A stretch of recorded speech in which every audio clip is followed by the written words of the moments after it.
Hello दोस्तों, मेरा नाम है शंतनु चंद्रात्रे और आज मैं आपको बताने जा रहा हूँ कि आपकी प्लानिंग क्या होनी चाहिए। अभी रीनीट की डेट आ गई है 21 जून को अपनी रीनीट। अभी आपके पास 36 डेज है, तो आप किस कैटेगरी में लाया करते हैं और उस हिसाब से क्या आपका डिसीजन होना चाहिए, उसके ऊपर मैंने वीडियो बनाई है।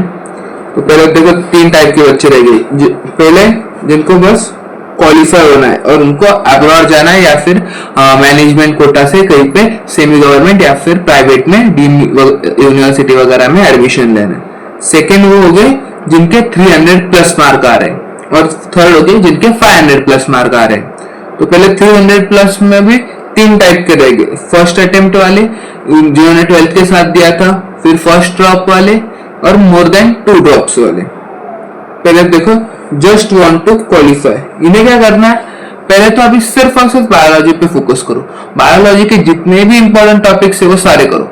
अभी देखो, अगर आपको टाइम बढ़ा के दिया, उन्होंने 15 मिनट बढ़ा के दिए और अभी इतने दिन भी दिया आपके बाद और वापस रीनीट हो रहा है। जब जब रीनीट होता है तब तक भाई गारंटेड क्वेश्चन पेपर टफ ही आता है। तो मेरे हिसाब से तो इस बार काफी टफ निकालेगा, मतलब 25 जितना भी नहीं जाएगा पेपर टफ, लेकिन 21 जब हुआ था 2021 उस हिसाब से या फिर उससे थोड़ा टफ पेपर तो जरूर निकालेंगे वो, या फिर एक आध बार को 25 से भी टफ पेपर निकाल सकते, क्योंकि देखो जब जब एनटीए को किसी ने तंग किया तब तब उसने बदला लिया है भाई। इसलिए सबसे टफ पेपर आएगा, मुझे तो लगता है काफी टफ आएगा, एक 25 से भी ऊपर या फिर 21 जैसा पेपर आएगा।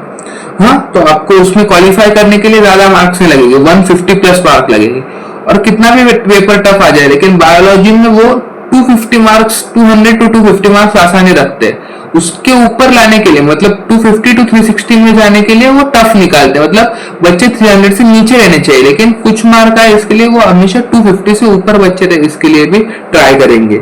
तो जस्ट वांट टू क्वालिफाई मतलब 150 प्लस लाना है, तो 250 के लिए आप प्रिपेयर करो, मतलब आप 150 के ऊपर जाओगे। तो उसके लिए क्या करना है, मैं अभी एक वीडियो बनाऊंगा स्ट्रेटेजी का आपके लिए, उसमें क्या करूंगा, सारे इंपॉर्टेंट क्वेश्चंस लेके आ जाऊंगा, इंपॉर्टेंट टॉपिक लेके आ जाऊंगा कि हर एक चैप्टर में 2-2 3-3 टॉपिक रहते जो इंपॉर्टेंट रहते हैं। आप पूरा चैप्टर पढ़ने की बायोलॉजी की कोई जरूरत नहीं, मैं खुद उसके ऊपर वीडियो बनाऊंगा, या फिर आपको कोई सर या फिर कोई मैम के जो लेक्चर रहेंगे वो आपको रिकमेंड करूंगा वो टॉपिक के ऊपर, और वो आप देखोगे तो आपका काफी अच्छा टॉपिक हो जाएगा। और मैं खुद भी बनाऊंगा, अगर आपको मेरे ऊपर ट्रस्ट है तो आप उनके भी देख सकते हो आईएमपी टॉपिक के ऊपर, उसके लिए मैं वीडियो बनाऊंगा। फिर जिनके 300 प्लस आ रहे हैं लेकिन 500 से नीचे आ रहे हैं, उनके बारे में पहले देखते हैं हम। फर्स्ट अटेम्प्ट या फिर फर्स्ट ड्रॉप का था, तो आप देखो आपके 300 प्लस आ रहे हैं, लेकिन आपके कितने आ रहे हैं, मतलब 450 के ऊपर आ रहे हैं, तो आप ट्राई कर सकते हो इस नीट के लिए, रीनीट के लिए अभी। लेकिन मेरे हिसाब से अगर आपके 450 से नीचे आ रहे हैं तो आपको क्या ट्राई करना चाहिए, ड्रॉप लेना चाहिए। फर्स्ट अटेम्प्ट या फिर फर्स्ट ड्रॉप हो तो बिल्कुल ड्रॉप ले लीजिए, कोई नहीं इतना, क्योंकि एमबीबीएस का लेवल अलग होता है बाकी सबसे, बीएससी वगैरह से। बीएससी या फिर आप बीएमएस से जाओगे वो अच्छा होता है, ऐसा नहीं, लेकिन इनकम काफी, मतलब सैलरी जो मिलेगी आपको वो काफी डिफरेंस होता है दोनों के बीच में। तो फिर आपको क्या ट्राई करना चाहिए, डिफरेंस फिर भी बीएमएस में आपको ज्यादा मेहनत करनी पड़ेगी इतनी सैलरी लाने के लिए, वो एक्सपीरियंस के साथ आएगा। लेकिन आप अगर एमबीबीएस में पहले नॉर्मल बीएमएस करने के बाद जाओगे तो डायरेक्ट सैलरी नहीं आएगी, आपको काफी उसके लिए मेहनत करनी पड़ेगी, एक्सपीरियंस आएगा, फिर आपको अच्छी सैलरी मिलती है। एमबीबीएस में आप एमबीबीएस करके जाओगे फिर भी ठीक ठाक सैलरी मिल जाती है, फिर एक्सपीरियंस के बाद तो आपके ऊपर डिपेंड करता है कि आपने कितना सीखा वगैरह। तो फिर आपको क्या करना है मेरे हिसाब से, इसलिए फर्स्ट अटेम्प्ट हो या फिर फर्स्ट ड्रॉप हो तो आपको वापस एक बार ड्रॉप लेना चाहिए। और उसमें भी क्या करना चाहिए मेरे हिसाब से, 27 के लिए आप प्रिपरेशन शुरू कर दो। अभी क्या होगा, अभी रीनीट होगा 21 जून को, तो जून जुलाई में अभी रिजल्ट आएगा, जुलाई भी मिड से बाद में रिजल्ट लगाएंगे वो लोग, फिर उसके बाद प्रोसेस शुरू होगा। सबको लगा कि मेरा भी हो सकता है, नहीं हो सकता, होगा नहीं होगा एडमिशन, तो वो उसके हिसाब से ड्रॉप लेना चाहिए नहीं चाहिए। ऐसे करते करते अगस्त सितंबर आ जाएगा, फिर सितंबर को लगेगा कि नहीं भाई अभी तो कितने महीने बाकी, 6-7 महीने बाकी, अब पढ़ाई करेंगे और हो जाएगा अपना।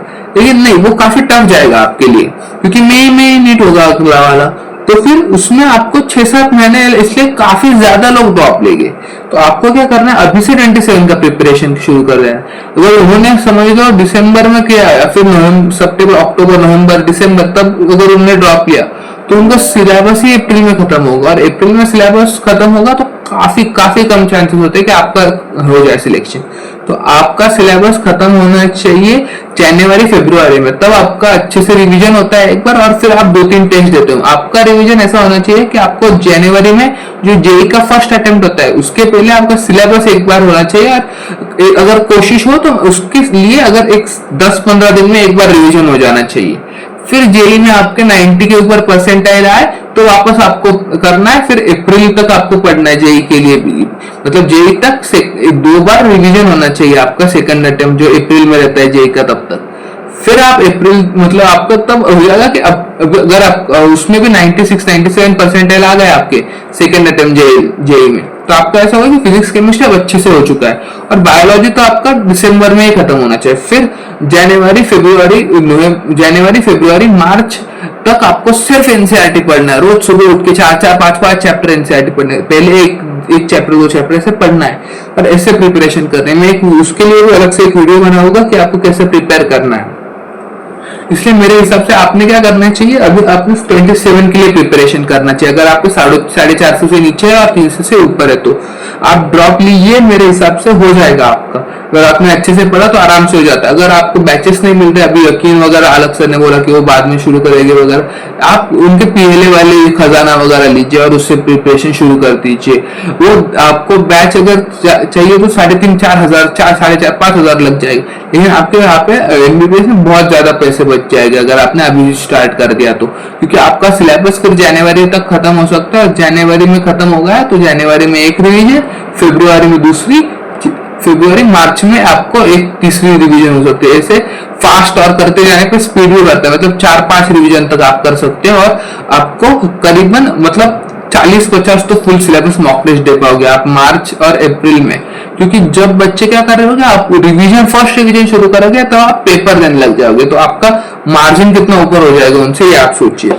इसलिए मेरे हिसाब से अगर 450 से नीचे आ रहे तो आप दे दीजिए, 27 के लिए प्रिपरेशन शुरू कर दीजिए। उसके बाद इसलिए ज्यादा बच्चे, अगर कम महीने हो गए तो ज्यादा बच्चे नीट देंगे, इसलिए अर्ली मूव एडवांटेज मिलेगा आपको। और आपको प्रिपरेशन सब ज्यादातर 26 के लिए प्रिपरेशन करेंगे तो आप फिनिश सिलेबस अर्लियर करोगे और ज्यादा टेस्ट सीरीज दे पाओगे। अगर आपके 2 से ज्यादा ड्रॉप है, और अभी तो आप मेरे हिसाब से 2 से ज्यादा ड्रॉप नहीं लेने चाहिए किसी ने भी, और अगर आपने 2 से ज्यादा ड्रॉप लेने हैं, 2 से ज्यादा ड्रॉप मत लीजिए। और मेरे हिसाब से क्या करना चाहिए आपको, अभी दूसरे कोर्सेस मतलब फार्मेसी वगैरह के जो एडमिशन होते हैं उनके लिए भी आप दे दीजिए। और अभी आप biology, organic chemistry, inorganic chemistry पे ज्यादा पकड़ बनाइए, तो आपका क्या होगा, मतलब आपको अगर 450 तक भी चले गए आप तो क्या होगा, आपका 450-500 के बीच में भी चले गए तो आपका ये गवर्नमेंट बीएमएस तो सिक्योर हो जाएगा। कुछ नहीं तो अगर आपको गवर्नमेंट बीएमएस भी मिल जाता है तो भी आपका काफी अच्छा हो जाएगा।